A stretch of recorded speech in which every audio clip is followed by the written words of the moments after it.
বিসমিল্লাহির রহমানির রহিম। Home tutor চ্যানেলের পক্ষ থেকে স্বাগত সবাইকে আরেকটি নতুন ক্লাসে। আজকে আমরা 2023 সালের আসা বোর্ড পরীক্ষাগুলোর শেষ একটা কোয়েশনটি সলভ করব। এর আগে আমরা অলরেডি বাকিগুলো সলভ করে ফেলেছি।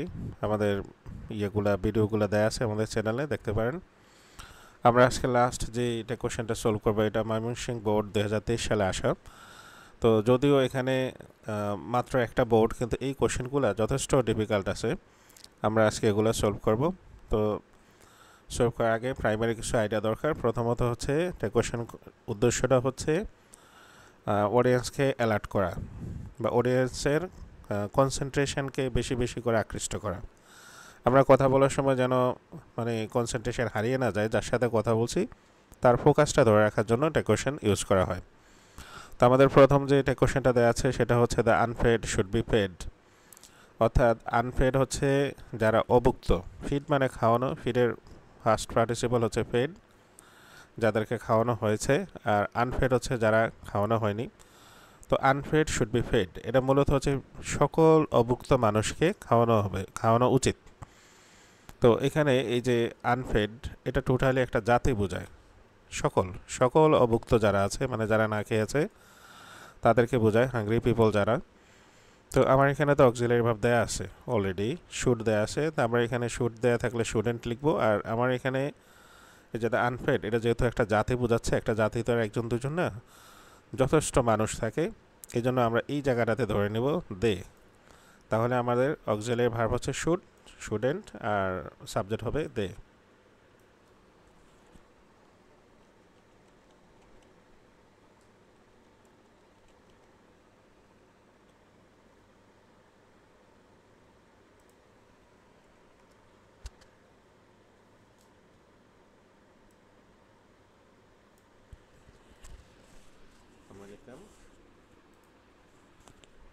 শুডেন্ট দে।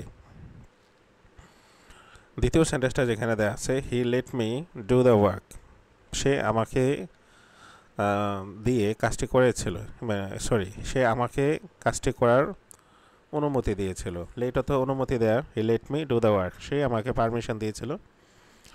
তো এই যে লেটের ভার্বের তিনটা ফর্ম একই রকম, লেট লেট লেট। এরকম অনেকগুলো ভার্ব আছে যেগুলো একই রকম, যেমন put put put, bed bed bed, তারপর হচ্ছে কাট কাট কাট। এরকম যে ভার্বগুলো একই রকম, এই ধরনের ক্ষেত্রে আমরা ফার্স্ট ফর্ম ধরে একটা কোয়েশ্চেন করব, বা ইন্টারোগেটিভ করার সময় ফার্স্ট ফর্ম ধরে করব। কারণ এটার মধ্যে সাধারণ স্টুডেন্ট একটা প্যাচে পড়ে যাবে, যারা একটু মোটামুটি প্রেজেন্ট টেন্স ভালো বোঝে না, তারা একটু সমস্যা পড়ে যাবে। এটা আসলে একটা ট্রিক বলে দিলাম। ফার্স্ট টেন্স ধরে করলে কোনো সমস্যা নেই, কিন্তু প্রেজেন্ট টেন্স ধরে করতে গেলে অনেকে ঝামেলায় পড়ে যাবে। কেমন আমরা কোশ্চেন করতে পারি, যেহেতু এটা তিনটা ফর্মই একরকম, সেই ক্ষেত্রে তো এটা মূল ভাব ধরেও করা যায়। তো এটা যদি আমি মূল ভাব ধরি, যেমন এই যে লেটটাকে আমি মূল ভাব ধরি, সেই ক্ষেত্রে আমার সাবজেক্ট হচ্ছে হি, এবং হি হচ্ছে থার্ড পারসন সিঙ্গুলার নাম্বার।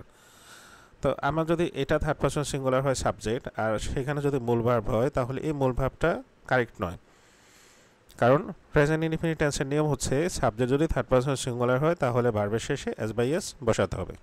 তো এই ধরনের ঝামেলা থাকা, আমরা এখানে ফার্স্ট ফর্ম ইউজ করবো, মানে লেটটাকে ফার্স্ট ফর্ম ধরবো, ডিডেন্ট, আর সাবজেক্ট হচ্ছে হি।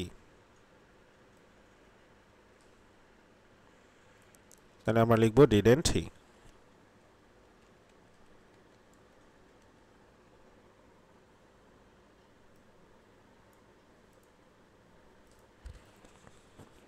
এটাকে কমপ্লিট করে নিলাম। এবার নাম্বার সিতে যাচ্ছি। The Titanic sank on its first voice, Titanic তার প্রথম যাত্রায় ডুবে গেল। এখানে একটা এক্সক্লামেটরি সাইন আছে। তো এখানে আমার এই যে এটাতে আসে, এটা মূলত সিঙ্ক থেকে আসছে, সিঙ্ক স্যাং সাঙ্ক, তার মানে এটা ফার্স্ট ফর্ম। আর ফার্স্ট ফর্ম হলে আমরা বসাবো ডিডেন্ট, আর টাইটানিক যেহেতু একটা জাহাজ, এটার পরিবর্তে বসবো ইট।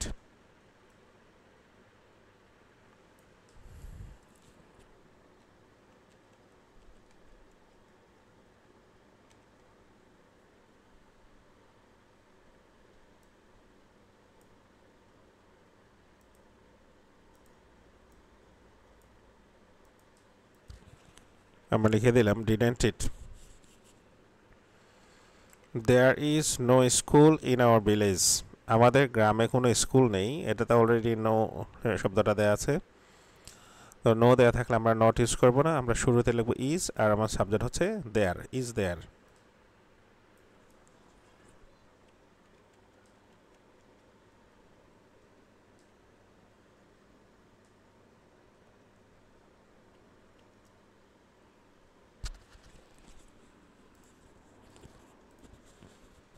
তাহলে এটা সহজে হয়ে গেল, is there.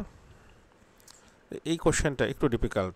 The father rose in হিম, এটা হচ্ছে রাইজ থেকে আসছে রোজ, রাইজ রোজ রাইজেন, তার মানে এটা ফার্স্ট ফর্ম, সেই ক্ষেত্রে আমরা ডিডেন্ট ইউজ করব। কিন্তু এই সাবজেক্টটা, এই যে ফাদার, এটা আমরা প্রায় স্টুডেন্টরা মিস্টেক করে, সেটা হচ্ছে কি তারা ফাদারটাকে মনে করে যেহেতু বাবা, এখানে তারা হি ধরে নেয়। এই জায়গাটাতে সাংঘাতিক রকম একটা মিস্টেক হয়ে যাবে। এখানে ফাদার বলতে বাবা বোঝানো হয়নি, এখানে বুঝিয়েছে পিতৃত্ব।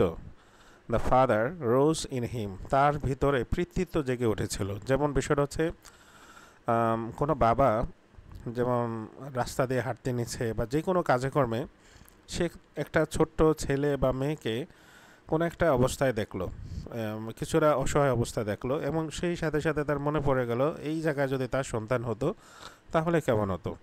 এটা ভেবে তিনি ওই বাচ্চাটাকে সন্তান তুল্য ভাবতে লাগলেন, মানে তার ভিতরে একটা পিতার মতো দরদ জেগে উঠেছিল। বিষয়টা এমন অবস্থায় সিচুয়েশনে বলা হয় দ্য ফাদার রোজ ইন হিম। এই জন্য এটা হচ্ছে একটা গুণের নাম, এটা একটা ভার্সুর নাম, এই জন্য এটা হচ্ছে পিতৃত্ব, এই জন্য এটার পরিবর্তে বসবে ইট। তাহলে আমরা এই অংশটা ফার্স্ট ফর্ম হয়তো ডিডেন্ট লিখবো, আর সাবজেক্টের জন্য লিখবো ইট, ডিডেন্ট ইট।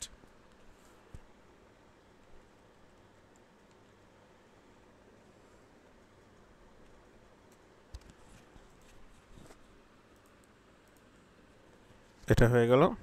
এই যে আরেকটি ডিফিকাল্ট অংশ আছে, গুড মর্নিং স্যার। এই অংশটা, এই যে অংশটা, এটা মূলত একটা জটিল অংশ, অনেক স্টুডেন্ট এটাকে নিয়ে হেজিটেটেড হয়। এটা মূলত আসলে ইম্পারেটিভ সেন্টেন্সের সংক্ষিপ্ত একটা রূপ। এটা আসলে বস্তু, যেমন আমি এখানে লিখে দেখাই, এটা হচ্ছে আসলে কাউকে উদ্দেশ্য করে একটা সম্ভাষণ জানানো হয়েছে, মানে শুভ কিছু জানানো হয়েছে। যেমন আমরা প্রায় সময় বলে থাকি হ্যাভ এ নাইস ডে, এখানে বিষয়টা বোঝাচ্ছে হ্যাভ আ গুড মর্নিং।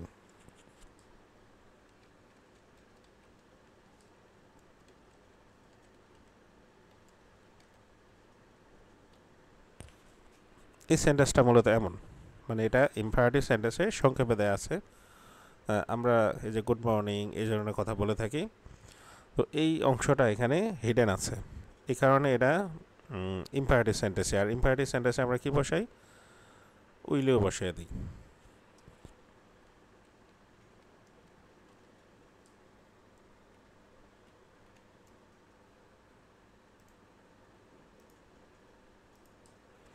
আমরা এখানে উইলে বসালাম, আর এই যে যেটা বোঝানোর সাথে লিখেছিলাম এটাকে আমরা ডিলিট করে দিলাম। আমাদের আর একটা সেন্টেন্স আছে, এই 2023 সালে আসা যে বোর্ড কোশ্চেন, এটা কোশ্চেন্সগুলো মোট 60টা আসতো। অন্য অন্য ক্ষেত্রে কাটেল করে কিছু কিছু এই অংশ বাদ দিয়ে এটাকে ন্যারেশনে মার্কস বাড়িয়ে দেওয়া হয়েছিল। তো সেখানে 60টা ন্যারেশন আসতো, আমরা অলরেডি 6টা ন্যারেশন, সরি টেক কোশ্চেন্স আসতো, 6টা টেক কোশ্চেন্স আমরা করে ফেলেছি, আমাদের লাস্ট টেক কোশ্চেন বাকি আছে। তো শেষ টেক কোশ্চেনটা করার আগে ছোট্ট একটা রিকোয়েস্ট, আমাদের চ্যানেলটাকে একটু সাবস্ক্রাইব করে রাখার জন্য, যাতে এরকম ক্লাস দেওয়ার সাথে সাথেই নোটিফিকেশান পৌঁছে যায় এবং এই ক্লাসটা দেখে উপকৃত হতে পারেন সবাই। তো আমাদের উদ্দেশ্য একবারে প্রান্তিক স্টুডেন্টের কাছে পৌঁছে যাওয়া।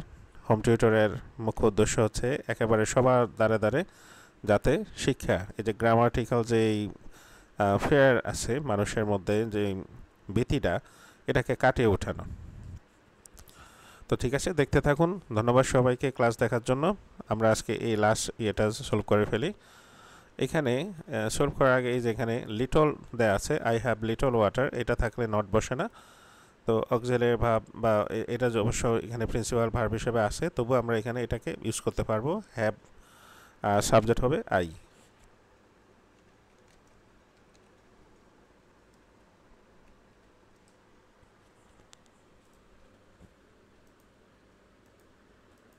এখানে আমার হ্যাভ হলো, কারণ লিটল থাকলে নট বসবে না। তো দেখতে দেখতে আমরা ক্লাসের শেষ পর্যায়ে চলে আসলাম। আজকে ময়মনসিংহ বোর্ড 2023 সালের টেক কোশ্চেন অংশটা সলভ করে ফেললাম। আমার কাছে অন্যান্য টেক কোশ্চেন্সের তুলনায় এখানে একটু ডিফিকাল্টি মনে হয়েছে আমার কাছে এই কোশ্চেনটা। আর বিশেষ করে যারা স্টুডেন্ট এরকম ডিফিকাল্ট অংশ ফেস করে তারা অনেক সময় আনসার শিট দেখে আনসারটা হয়তো মুখস্থ করে ফেলে, কিন্তু তারা অনেক সময় বুঝতে ব্যর্থ হয়। তো আমাদের প্রচেষ্টা হচ্ছে স্টুডেন্টকে একেবারে হোম টিউটরের মতো তার ক্লাসটাকে বুঝিয়ে দেয়। তো আজকের ক্লাস দেখার জন্য ধন্যবাদ সবাইকে। ভালো থাকবেন সবাই, নেক্সট ক্লাস দেখবেন, সাবস্ক্রাইব করে রাখবেন। আল্লাহ হাফেজ।